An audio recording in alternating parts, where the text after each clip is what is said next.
advocating for circularity with actionable solutions. Hi, I'm Mia Quinn, host of Sustainably Speaking. We're kicking off a new season with one of our favorite guests, Ross Eisenberg, president of America's Plastic Makers.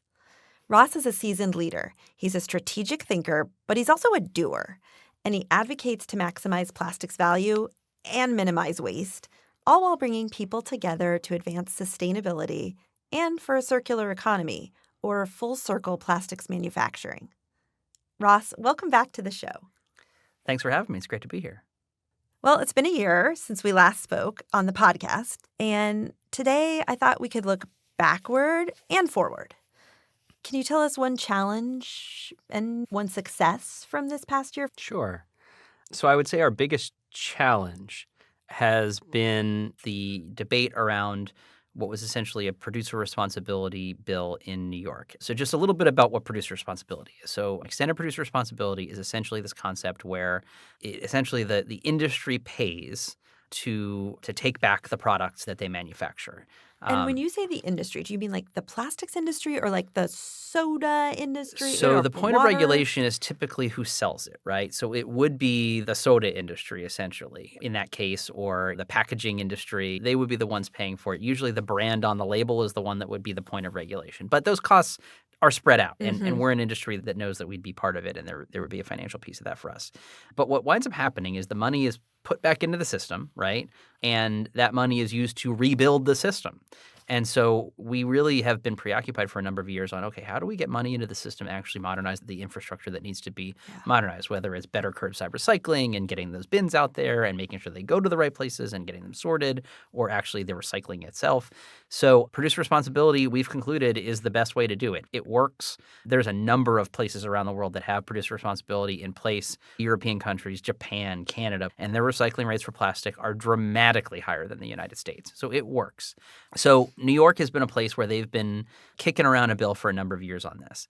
New York also is one of those places where you've got one-party control, and that makes it tough. Anytime you have one-party control, it's tough to really get a compromise. So what wound up happening was, again, industry came to the table hoping that New York could eventually put a producer responsibility plan into place. The bills that started moving were called producer responsibility bills, but they would ban plastic by 2050, 2060. And that is not a way forward. It would have just dramatically increased the cost to consumers. You get this concept of regrettable substitution where things are substituted for the plastics that actually have a worse environmental impact.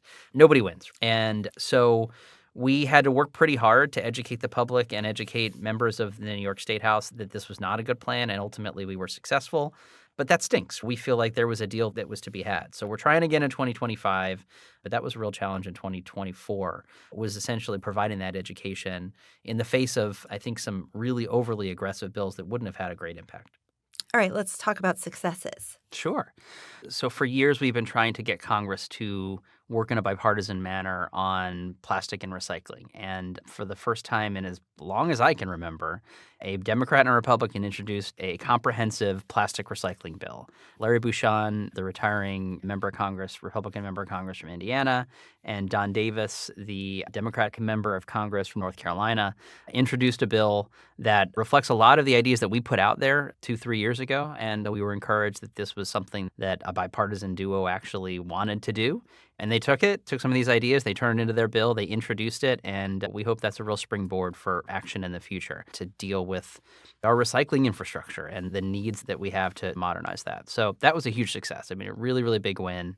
So that bill, it's a really short name, Accelerating a Circular Economy for Plastics and Recycling Innovation Act of 2024.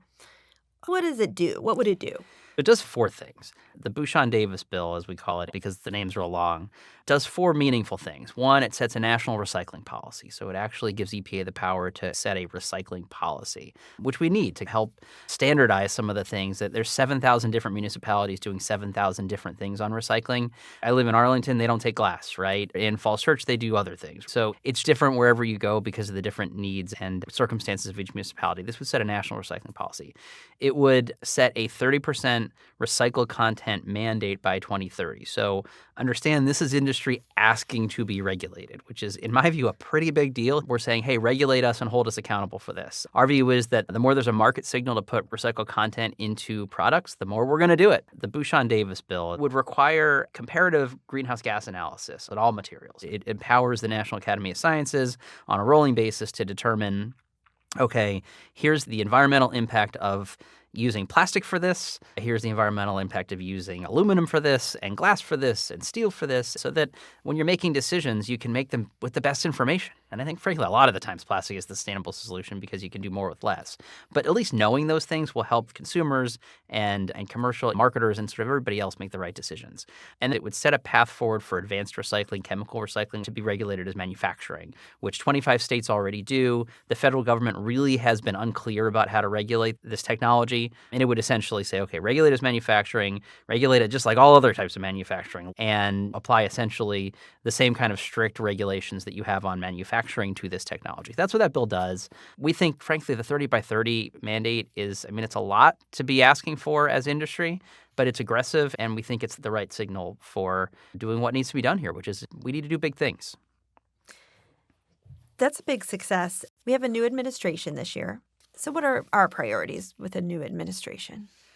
So our priorities don't change, which is important to remind everybody. I think there's a sense that as administrations go and control goes from one party to the other, industry changes the way it's doing things, and certainly the tactics change, but our priorities are the same. So several years ago, we set goals for ourselves as an industry of getting to recyclability goals, essentially circularity goals for the industry. And they're aggressive goals, and we have a timeline to get there by 2040. And so those priorities don't change. So we're going to spend a lot of the time educating the new administration on why modernizing our recycling infrastructure is important, why circularity is important, why the global plastics agreement is important to this industry, why concepts like extended producer responsibility are things that industry actually is for. So we're going to keep banging that drum and work with the new administration on it. One of the nice things about this administration is it's not the first time he's been here. So we do have a record to build on. The Trump administration was pretty forward-leaning on plastic policy, and so we're hoping to continue some of that going forward. What areas do you anticipate there might be friction? Friction with the administration or friction with everybody else? Maybe both. So I think one of the great unknowns, obviously, is who comes in, right? So we know what Trump is for, but we also don't know who's going to be the assistant administrator for chemicals at the EPA, and that person largely has jurisdiction over our issues in plastics. We don't know who's going to be at the Department of State leading the delegation on the plastics treaty, things like that. And so a lot of it is personalities and just essentially educating folks, either if they have a pre-existing knowledge or if they have no knowledge, and just getting them up to speed. And so that can make things complicated, but that is our job as advocates to help provide that education. Look, one of the things that continually flummoxes me about this topic is the distance between industry and NGOs and environmental advocates on this issue. We all want the same thing, right? We want plastic out of the environment. I lived climate change policy for quite a while before I came to ACC in the mid-2000s, and that issue started with a middle, and then it became this. And now we have two very different, incompatible views, depending on which team you're on climate. And as a result, progress is slow, right? I think most people recognize that we need to do more faster on climate, and we're not. And I think political conflict is getting in the way of that. I don't want to be saying this in 2030 on plastics. Let's come together with solutions. The nice thing about industry is we're willing to make a deal. We're innovators. Our industry doesn't run from change. And so there's a deal to be had. The thing that I try to remind everybody about plastics is this is solvable. We know what has to happen here. We know the infrastructure needs to be modernized. We know we need to fix collection and sortation and secondary sortation and the recycling infrastructure itself. And we need to modernize those facilities and basically take what was built in the 1970s and use 2020 technology on that stuff. And it can be done. You need money, you need time, you need policy, you need will. Companies are willing to put the capital in, but they need the right market signals and regulatory signals that their money will be well spent. So that CEO who wants to justify the $300 million project can justify it to the shareholders because it'll actually return value. There's a pathway. We need to figure out how to implement that roadmap. I am looking for a dance partner. It has been a goal, and it remains elusive. I'm hoping that maybe we can, in 2025, find somebody who's willing to risk coming to the middle and working with industry, but actually try to solve this problem. We're there. Like, we are willing to make those sacrifices and have those hard conversations. We're just looking for somebody to be on the other side of this. I hope they hear this plea. Me too. Last month, I guess the beginning of December, the fifth session of the Intergovernmental Negotiating Committee, so INC 5, on a global plastics treaty. You went out to Busan, South Korea for that. What happened? Give our listeners an update. So the short version is UN negotiators failed to reach an agreement at their final meeting to enact a plastic treaty.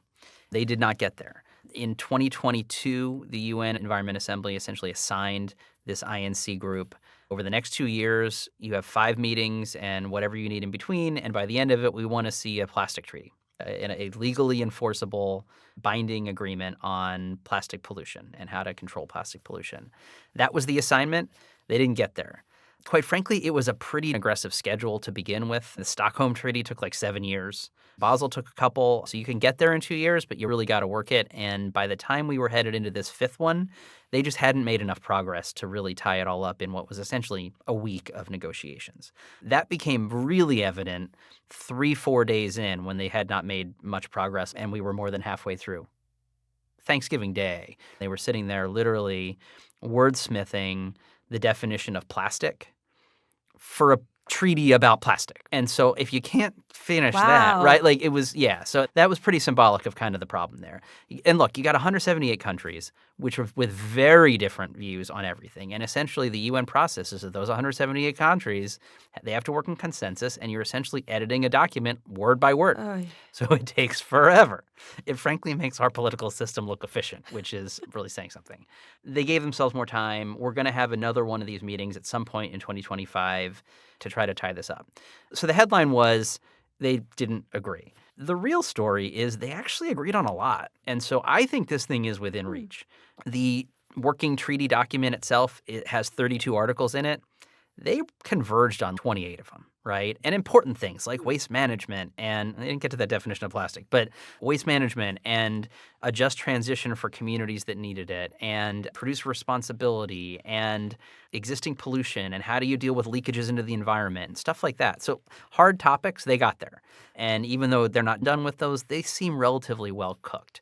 There's a couple sections that everybody is still at odds on, one of which is what do you do about plastic products and what do you do about chemicals in plastics, which we have some very stark opinions on.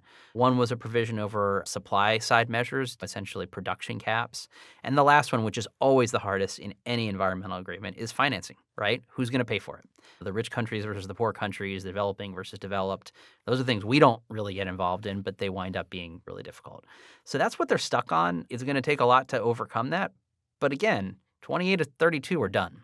They just got to finish that last couple pieces. It's promising. I feel good about it, and we're certainly committed to helping get this thing over the finish line. We see this agreement as a positive for the industry. Again, probably a little weird that the industry is asking to have a treaty that regulates us, but we think it's important, right? Plastic does not belong in the environment, and every country has different waste management situations, 2.7 billion people who don't even have access to basic waste management.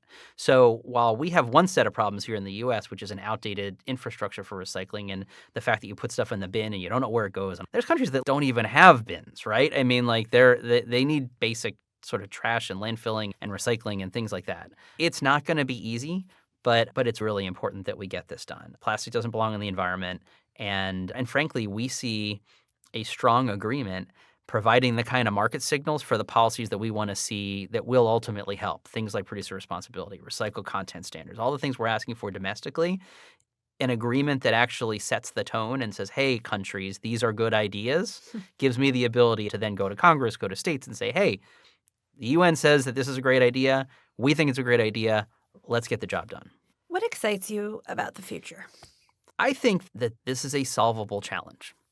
And I represent an industry, we at ACC represent an industry that is willing to tackle this challenge. The biggest reason that I wanted to come work for the plastic side of the house here at ACC is because there's a chance to actually solve it. There's a chance to actually do something meaningful here. One of our signature achievements at ACC is that the industry heard complaints about the chemicals laws in the United States. The public wasn't sure about which chemicals were safe for their consumption, things like that. And frankly, it was because the law that governed them, TSCA, was like massively out of date. It was written in the 70s. It didn't really work very well. So the industry got together in the mid-2000s and said, you know what? You're right. We want to fix it. So let's get together with the NGO community, the experts, the scientists, and let's come up with a way to actually make sure that the government can and EPA can evaluate these chemicals, determine for the public which ones are safe, which ones are not, and when they're not, they can get them out of circulation or they can take measures and essentially figure out when there's an unreasonable risk, we deal with it. Industry leaned in, this association and its members leaned in and said, hey, we're willing to solve this big problem and move forward. And we did. And now we have a law. I feel like we have that opportunity on plastics. And I took this job because, as an advocate, that's the kind of thing that drives you, right? It's a chance to actually do good and walk away with something that changes the world in a positive way. I still feel like we can do it. I still feel like despite the noise out there and despite the money that's going to go to fighting, I feel like if we continue to be consistent and ask for measures that we know are important that will actually help us and fix some of the problems that are out there, we can get there. Industry itself seems pretty united, which is a change over the past year. I think we all realize that this is pretty darn important and it's time to get our act together. And so you're seeing a convergence there on policy and what we think is the right thing to do. And that's been really great. The next step is just building that Big Tent. But yeah, that's what excites me. I think that there is an endpoint here where we all walk away happy and say, hey, we actually put a law in place that will solve this. And that's what motivates me. That's awesome. Let's switch gears for a minute. This has been really fun. This has been so much really fun. I want to get your fast take on some topics, concepts, advice, because you're so wise. So I'm going to say a word. Yeah. I'm going to say a word, and then you're just going to your fast take. What comes to mind? Okay. Multitasking. It's what we do here. As an advocate, you have to be very good at multitasking. Every day is different. Some days you're doing a podcast. Other days you're running around the halls of Congress. Other days you're talking to the media or something like that. Multitasking is the name of the game. Recycling. Recycling is the future and is the now, too. One of the things that I think drives us crazy is that there's a narrative that recycling doesn't exist. It's a failure. It's not a failure. Frankly, there's a lot of places around the world that have higher recycling rates than us because they have better policies. Recycling works. You just have to have the right policies in place to modernize it. Fast food. Delicious. Good answer. Second chances. I think that's the name of the game for what we do. I think everybody deserves second chances. Everybody. And if you don't, you're never going to accomplish anything in the world that we live in. Every mistake is an opportunity to grow. Oh, that's good.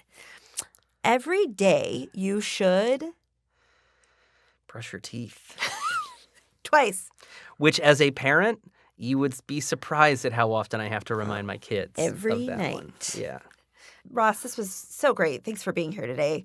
We've got to wrap because I know you've got to go buy your AC/DC tickets. I am the New Jersey stereotype. I grew up in Jersey in the 80s, so all of my favorite bands are hair bands, and Bon Jovi is a Religion, which I think came out on the last one of these we did. Yes. So AC/DC is the only hair band that I haven't seen, and I was going to try to see him a bunch of years ago, but the lead singer rocked so hard that he sang himself deaf and had to leave the tour. And he's now back, and so I got to see it. So they're coming around, and tickets go on sale in an hour, and yeah, that's happening. Can't wait. So with that, we're going to wrap. Ross, again, thanks for your time. Thanks to our listeners for tuning in. And if you haven't already, make sure to listen to our previous episode with Ross. It's a must listen. He'll tell you about missing a Bon Jovi concert because of math. And I think you'll enjoy it. But as always, let us know what you want us to talk about next. I'll see you next time on Sustainably Speaking.